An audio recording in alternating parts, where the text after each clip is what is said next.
Bueno, hoy es 30 de abril de 2016. Estoy en el Archivo Oral de la Villa Grimaldi, Chile, y estoy con María Isabel Matamala Vivaldi. Muchas gracias por conceder esta entrevista y bueno, quería pedir para que usted empiece presentándote. Sí, bueno, ya dijiste mi nombre. Soy ex prisionera de la Villa Grimaldi, soy médica, soy feminista y soy integrante de los movimientos sociales en Chile. Usted me contado antes que también estuviste en exilio, ¿verdad? En otro país. Sí, también estuve en el exilio, estuve en varios países durante mi exilio y volví el año 1989. El año que nací. Mira, y cuando, porque, digamos, se suspendió el exilio y ahí pudimos entrar, ¿no? Entonces volví ese año. ¿Usted pasó por varios países? Varios países, sí. América Latina. Bueno, salí a Suecia, después un poco en Francia, después en México, después en Costa Rica, en Nicaragua, en Cuba, en Argentina y en Uruguay. En estos dos últimos países me tocó ya el inicio, pero inicio de la democracia. Llegué a Argentina el día antes de la marcha del Nunca Más, así que participé en esa marcha emocionante. Y después llegué a Uruguay cuando ya, digamos, se había iniciado la democracia, y ahí tuve el gran privilegio de poder participar en todo ese proceso, en el proceso social que se dio, y fue realmente una, como diría, insisto, un privilegio para mí poder entender los procesos, la diversidad de los procesos de recuperación de la democracia. Y después llegué a Chile y fue muy diferente, muy desalentador, y bueno, eso fue. Entonces tenía como la necesidad de involucrarme en los procesos que implicaran la recuperación de nuestra historia y de nuestra memoria, y por eso nos juntamos con las que éramos ex prisioneras y ex prisioneros de Villa Grimaldi e iniciamos un proceso de búsqueda de qué pasaba, y entonces un día vinimos varios acá. Recuerdo que estaba Carena, Gladys, estaba la madre incluso de Michelle Bachelet ese día, y había dos compañeros, no recuerdo bien, tendría que mirar las fotos, pero incluso eso salió en la revista Análisis, porque vinimos e indagamos, porque llegamos al portón que ahora está cerrado, y ahí en esa ventanilla que se ve había una caseta de guardia, ¿no? Con una casita donde vivía el guardia, y había un guardia militar en ese momento. Era un día sábado en la mañana con mucho sol, y entonces llegamos y el guardia dice: no, ¿qué andan haciendo por aquí? No se puede entrar. No, pero esto fue una casa de tortura, queremos saber qué está pasando. No, yo no tengo idea, vayan al frente. Pero ¿dónde? ¿A quién le vamos a preguntar? No sé, ahí hay gente. Entonces cruzamos y ahí nuevamente otro guardia nos dice: yo no tengo idea qué pasa ni nada.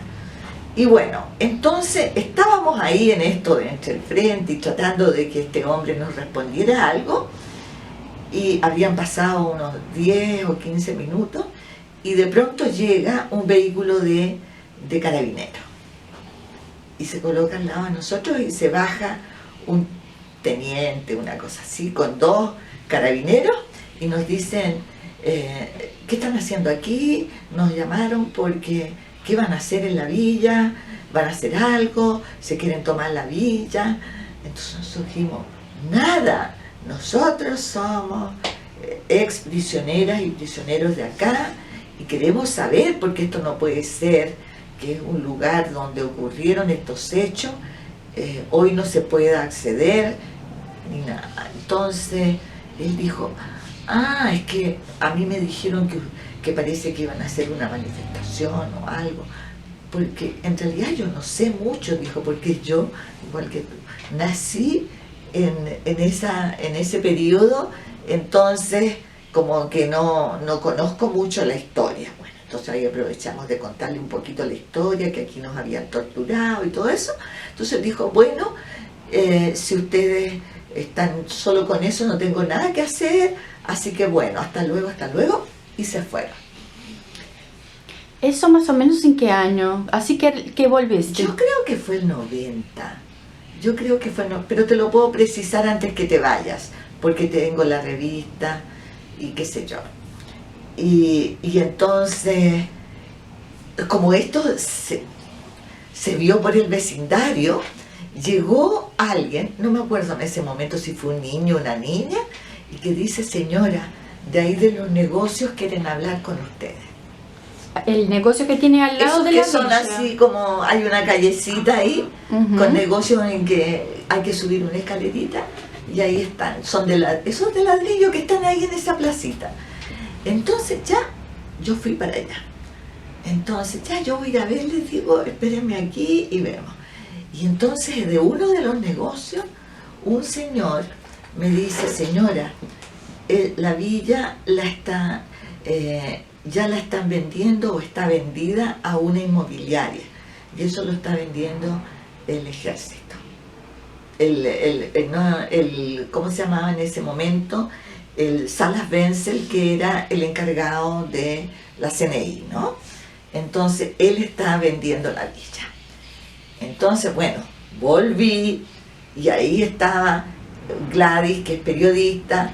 Entonces, bueno, dijimos, esto hay que avisarle a la revista Análisis y qué sé yo. Entonces le avisamos a la revista Análisis, que incluso andaba con nosotros e hizo un reportaje de eso. Pero después entonces en el número siguiente ellos denuncian, hacen más indagaciones y denuncian que esto se está vendiendo a una inmobiliaria, y eso ya empieza a tener mayor impacto y empiezan a hacerse más frecuentes las manifestaciones, aquí afuera se hacían marchas y yo qué sé, y gestiones de Laura Rodríguez para que ya pudiéramos recuperar la villa. Y ese fue, porque después ya tú conoces, o sea, se hace la recuperación, entra toda la gente, esto estaba lleno de escombros, porque en realidad habían tratado, bueno, cuando ya vinimos estaba demolido, o sea, porque ellos ya tenían el terreno despejado para la inmobiliaria, incluso esas gradas que tú ves ahora y todo eso no se veían, porque eso se pudo descubrir mucho después, en el 2000, que el Miguel, que es uno que me saludó ahí, es el que empezó a buscar. Y porque sabía, porque él había, no sé si él los ha entrevistado a él. Voy a entrevistar.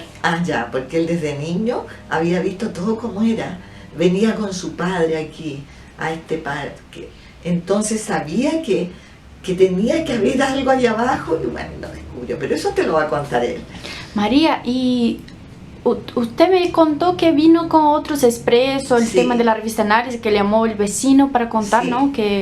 ¿Y te acuerdas de otros encuentros con Expreso, no sé si familiares también participaron? Sí, es que en las manifestaciones que hacíamos allá afuera, nos encontrábamos todos, era más bien, yo no recuerdo, pero en ese momento convocaban distintas organizaciones, ¿no? Entonces, de derechos humanos, de la Reina, y de expresos y presas políticas. Entonces, bueno, nos convocábamos y hacíamos las manifestaciones. ¿Y hacían reuniones también para charlar sobre el proceso, ¿no?, de recuperación? Mira, en realidad las reuniones que hacíamos abarcaban más que eso, porque las reuniones que hacíamos era para recuperar la memoria de todo lo que había sucedido, para poder eso entregarlo, que lo entregamos cuando Elwin convocó a la comisión RETIC para hacer el informe. Entonces ahí nosotras nos reuníamos y y recuperábamos colectivamente lo que eran los planos de la villa, lo que aquí había sucedido. Entonces siempre nos estábamos juntando, yo creo que nos juntamos como más casi 2 años. Cuando decís nosotras, otras amigas, Las compañeras tuyas. prisioneras, claro.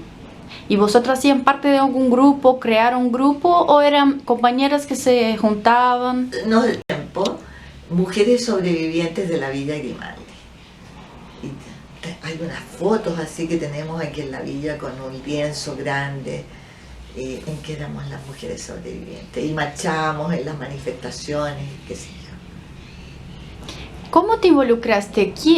¿Fue alguien, alguna compañera que te llamó, te invitó para participar de ese proceso? Yo creo que todas nos convocamos, no te podría decir, pero todas nos llamamos entre nosotras y dijimos, tenemos que participar. Y recuerdo que ahí estaba en el Codepu, estaba Paz Rojas, estaba la Erika Jennings y estaba la Viviana Uribe. Y digamos, y ahí hacíamos alrededor de la organización del Codepu, hacíamos las reuniones. Usted me ha hablado también de la participación de vecinos, ¿no? Los vecinos de Peñalolén, la Reina, ¿no? Que participaron en ese proceso. ¿Te acuerdas un poco de esta relación de expresos con vecinos? ¿Tenían una asamblea permanente, sí, verdad? ellos tenían una asamblea, claro. Yo no pertenezco a la Reina y Peñalolén, pero los conocía algunas personas que después incluso integraron la directiva de la Villa Grimaldi. Y bueno, pero ellos funcionaban como asamblea aparte, nos juntábamos en los actos o en donde era necesario, pero yo no asistía a las reuniones donde ellos. ¿Y te acuerdas del momento de elegir, de la decisión de qué hacer en ese lugar? O sea, ¿siempre era un objetivo único de hacer un parque, no? Y yo te diría que ahí hubo debate porque algunas personas como que pensaban que, o sea, había dudas respecto de que esto, como te dijera, se le bajara un poco el perfil a lo que había sucedido y que quizás hacer un parque borraba los horrores. Pero lo que fue importante, por lo menos en mi decisión, en que yo estaba con duda, era que era la gente joven que estaba involucrada en el proceso la que con mayor fuerza postulaba esa visión. Entonces también te digo lo que influyó en mi decisión de apoyar o por lo menos no oponerme, porque bueno, son ellos las nuevas generaciones, las que van a poder, digamos, preservar la memoria y ellos habían vivido otra situación de tanto horror, de haber vivido su infancia o su juventud en esas condiciones, que quizás era como ofrecer un espacio que, si bien era de memoria, también fuera un espacio de paz. Y entonces, bueno, pero te digo, se resolvió de buena manera, salvo en una ocasión posterior en que hubo un entrevero ahí a través de la prensa, en que desgraciadamente uno de nuestros compañeros cuestionó públicamente a la arquitecta y los paisajistas que habían postulado esta propuesta, digamos, de parque. Pero no pasó más allá, porque ya todos estábamos de acuerdo en que esto en realidad se convirtió en un centro que irradia cultura, memoria, y que es yo te diría que es un ícono contra el olvido. Entonces, habiendo logrado todo eso, o sea, no podemos decir yo no estaba de acuerdo. O sea, me parece que ya las nuevas generaciones han hecho suya la Villa Grimaldi, y el hecho de los proyectos educativos, sobre todo, que después intentamos levantar, y muchas compañeras nuestras participaron directamente, eso ha probado que quienes, digamos, se inclinaron por este proyecto tenían razón.